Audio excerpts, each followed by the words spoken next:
Donc c'est un virus qui infecte les voies respiratoires, c'est-à-dire le nez, l'oropharynx, le larynx, ça arrive dans les bronches et éventuellement le poumon. Et donc la transmission est de type respiratoire, c'est-à-dire que se transmet d'un humain à un autre humain via les gouttelettes que l'on émet quand on parle ou quand on tousse, ce qui explique que la diffusion peut être rapide. Il faut quand même néanmoins avoir un contact pendant quelque temps à une distance pas trop éloignée du sujet infecté. Mais c'est quand même la voie de transmission pour les virus qui est la plus simple parce qu'il n'y a pas besoin d'un contact intime avec le patient infecté.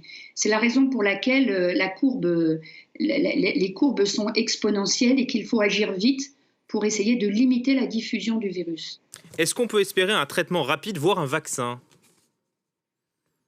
Alors, un vaccin rapide, non. Enfin, je ne sais pas ce que vous entendez par rapide. Il faut quand même au moins plusieurs mois. Et il existe déjà, il y avait eu des études déjà sur le développement d'un vaccin contre le coronavirus associé au SRAS en 2003, puis contre le MERS coronavirus qui a émergé en 2012 en Arabie Saoudite, qui ne sont pas les mêmes virus tout à fait, mais qui sont des virus relativement proches. Et donc, là, cette émergence va bénéficier des avancées qu'il y a eu déjà pour les autres virus. Il faut en savoir un peu plus pour le virus. Donc, on connaît déjà sa composition génétique, puisqu'elle a été rapidement transmise par les Chinois qui ont fait le séquençage complet. Il faut qu'on regarde comment évolue le virus, puisque le virus, en diffusant, mute, c'est son mode de vie. Et donc, il faut regarder dans quelle partie de son génome il mute et si ça a des conséquences ou pas. Et puis, la plupart des équipes qui ont des prélèvements venant de patients infectés essaient d'isoler le virus en culture cellulaire pour qu'on puisse avoir étudié le comportement du virus in vitro, en dehors de l'humain, mais in vitro, mais dans sa totalité.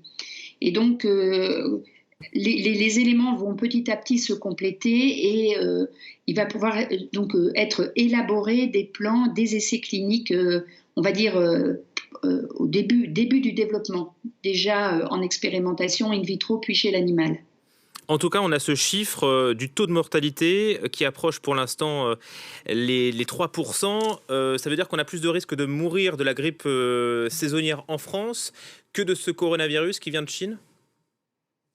Non, puisque le taux de mortalité de la grippe en France n'est pas de 3%. Et puis, je pense que c'est deux situations qui sont complètement différentes. C'est d'un côté, vous avez l'infection grippale avec un virus, une infection qui est très surveillée dans le monde, pour lequel on a une molécule contre le virus, l'oseltamivir. Nous avons aussi un vaccin. Et donc, évidemment, la situation n'est pas parfaite et on a toujours une mortalité liée au virus grippal tous les ans. Mais c'est pas du tout comparable avec la situation d'une infection émergente pour laquelle on ne peut pas prévenir. La situation du coronavirus actuellement, elle évolue. Donc on a le début, on est dans la phase de diffusion. On espère voir un plateau, une cassure de la courbe de diffusion qui voudrait dire que la diffusion du virus est un petit peu contrôlée. Donc ce sont deux situations, on ne peut pas comparer ces deux virus, leur histoire est complètement différente. Voilà, le virus qui est en évolution, reste qu'il y a des millions de personnes qui sont mises en quarantaine, surtout en Chine. Est-ce que, d'après vous, ce principe de précaution n'est pas démesuré ? La quarantaine, c'est compliqué. L'isolement, c'est compliqué parce qu'on a un mode de vie où on n'a pas l'habitude d'être contraint dans nos déplacements. La quarantaine est contrainte puisqu'elle vous impose une limitation importante des mouvements. Donc, c'est contraignant. C'est fait à une échelle à laquelle ça n'a jamais été réalisé, puisqu'on a des millions de personnes en confinement.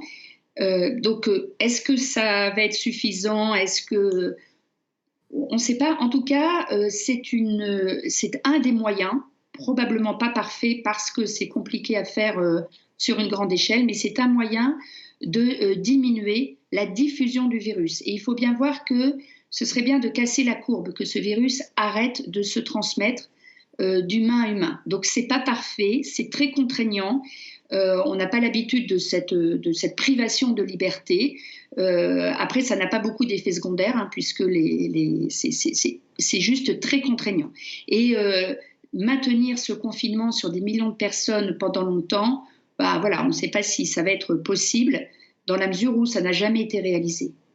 Un dernier mot sur les symptômes peut-être et les gestes à adopter.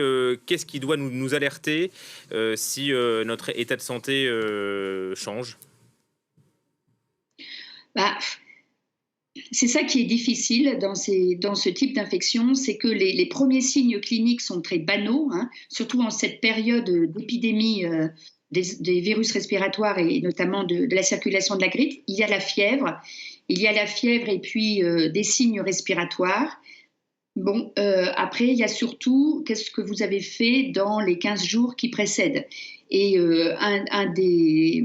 comment dire, des éléments clés, c'est de savoir où le virus est pour savoir si vous êtes passé par une zone où il y a du virus qui circule de façon significative. Donc c'est vrai que c'est compliqué, c'est toujours compliqué, ça a été compliqué pendant la pandémie grippale de 2009 puisque ce sont des infections qui au début en tout cas présentent un signe de rhume, hein, ou d'infection respiratoire aiguë tout à fait banale. Donc ce qui est important, c'est de retracer l'histoire et de savoir où le virus circule.